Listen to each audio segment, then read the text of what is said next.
Welcome to Okoboji Broadcast, everybody. I'm Jeff Thee, and we have Teresa Goering here with us today from, first of all, Okoboji Elementary School, and also with the backpack ministry from St. Joseph's Church in Milford. We'll be talking to her in just a moment, but Okoboji Broadcast is being brought to us by these great sponsors, by Lakes Regional Healthcare and Avera Partner, Brands Law Office in Spirit Lake, Synergy Chiropractic and Acupuncture in Okoboji, Bloom and Leonard Agency in Esterville, and HP Insurance Agency with offices in Sibley and Rock Rapids, Ruthven Locker in Spirit Lake, Beck Engineering in Spirit Lake, and B Radiant Laser Skin Studio in Spirit Lake as well. First of all, Teresa, thank you for taking time to speak with me about all these different things going on. How are you? Thank you. Yeah, it's a beautiful day outside, and I'm doing very well. I was able to be at the backpack program storehouse this morning and accept a bunch of donations, so I was feeling really thankful for that especially. Wonderful indeed. Now you are with the Okoboji Elementary School. You are success coach there. What does that mean, Teresa? Well, a success coach, there's one in each of our buildings, elementary school, middle school, and high school. And we're about half-time special education, working with students with behavior needs, and then half-time we work with at-risk students. So we can really open up our program and open up our supports to students that just are at risk and need some extra things to ensure that they're ready for graduation. Right. So it's really a unique position, and I absolutely love it. Well, and you, like many teachers, and I've heard it over and over, just feel like their students were ripped away from them. There wasn't a spring break, a Easter break, or anything like that. It was just all of a sudden, boom, no school, and so there was that separation. But you guys had a wonderful caravan, Okoboji teachers did the other night, went around, and from a safe social distance, were able to connect with your students. Yeah, it was really great seeing the kids running on the sidewalks to wave and honk, and lots had made signs for some of the teachers or just the whole staff in general. It was good to get out, and even if we were just waving from car to car to see our co-workers, our staff worry about our students no matter what their background or their home situation. Right. We worry that we aren't being able to have that contact with them, and we thoroughly enjoy them. And so it was great that our district and our community and our fire and rescue people and our police all work together to be able to make that happen. So we really appreciate it. I also saw a ton of retired teachers out there and grandmas and grandpas. So I think it was good just to have the community out and interact a little bit in a safe situation. Yeah, it was certainly good for you and for all those teachers and staff, and certainly those students that you were able to connect with again. I know it made them feel good and whole as well, and hopefully someday in the future soon be able to be back together in a classroom again. So we're talking about the backpack ministry going on through St. Joseph's there in Milford, Teresa, and this isn't something recent that came up because of the coronavirus. This is a ministry that you've been doing for quite a while. You bet. I started my position as a youth ministry director here at St. Joseph's a few years back. And as a part of it, we really reached out and looked at ways we could impact our community. But I really want to make sure that everyone knows that the backpack ministry program is very ecumenical. I do the packing with my youth ministry program kids and other high school kids. It's open to everybody. But the warehouse is actually at Faith Community Church, okay. And we receive donations at many of the other churches, and we're heavily supported by many of the other churches in our county. And so Good News and First Lutheran are very big supporters and have a huge role in what we do as well.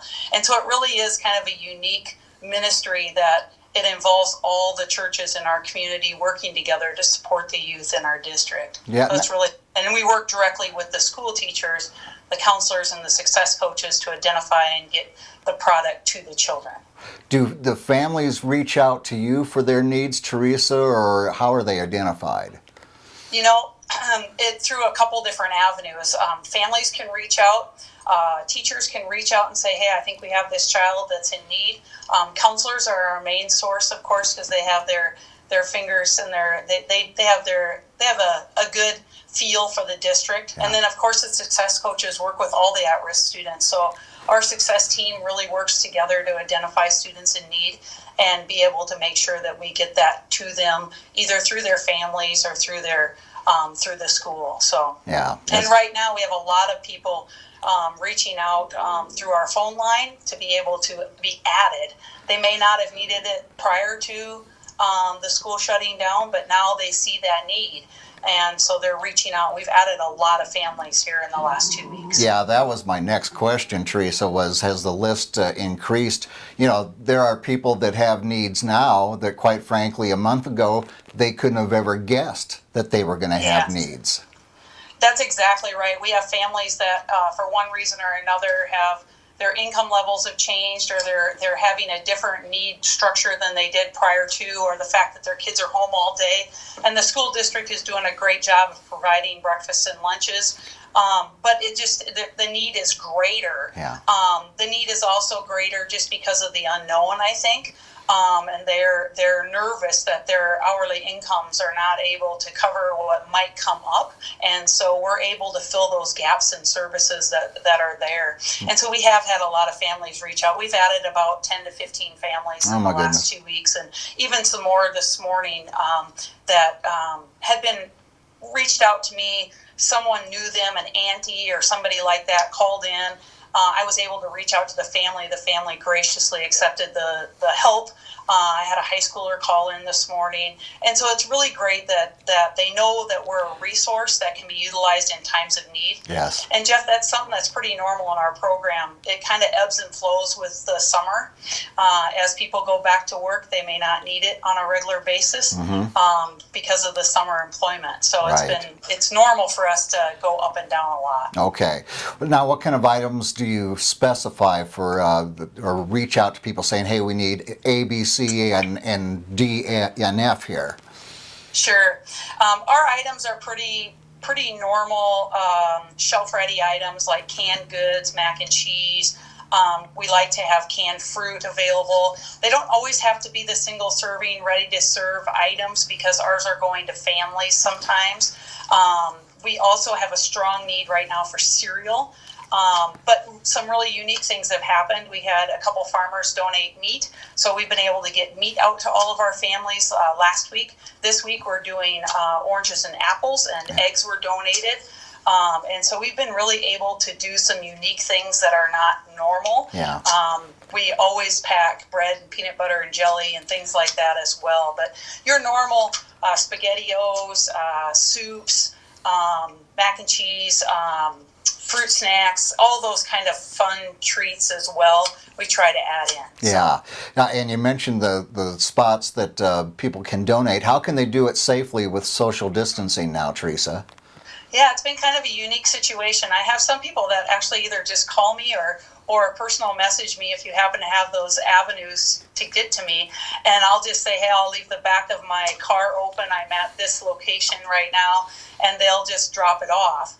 Other people are doing the drop-offs. I've started picking up items on Monday mornings, 9 to noon, at Faith Community Church, which is the one on Okoboji Avenue, 805 Okoboji Avenue. And I have them just put it outside, and then I come out and gather up the items. Another way you can do it is I'm packing on Tuesdays and Thursdays. We deliver twice a week like we do our summer routes. Okay. And so they can always drop off at Faith Community Church there.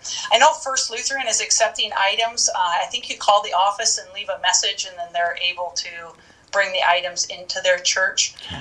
So that's been really good. The other thing that we've done that's been kind of unique to us is we had a couple businesses in our community donate sizable amounts of money. And so I secured a direct distributor so I can get the items without putting any stress on our local markets. And that's been a really good thing for us. And so if you wanted to donate monetarily, that's something that I can do as well. And how do people do that, Teresa? You can send the checks right to that 805 and Okoboji Avenue to Faith Community Church, or drop off the checks while I'm there at the backpack warehouse at the church as well. Very good. That's a wonderful way to donate, because if we all go to the store and get Easy Mac at the same time, no one else is going to get them either. So That's right. So That's right. We don't want to put a stress out there that our elderly or that our working families can't get to. Right.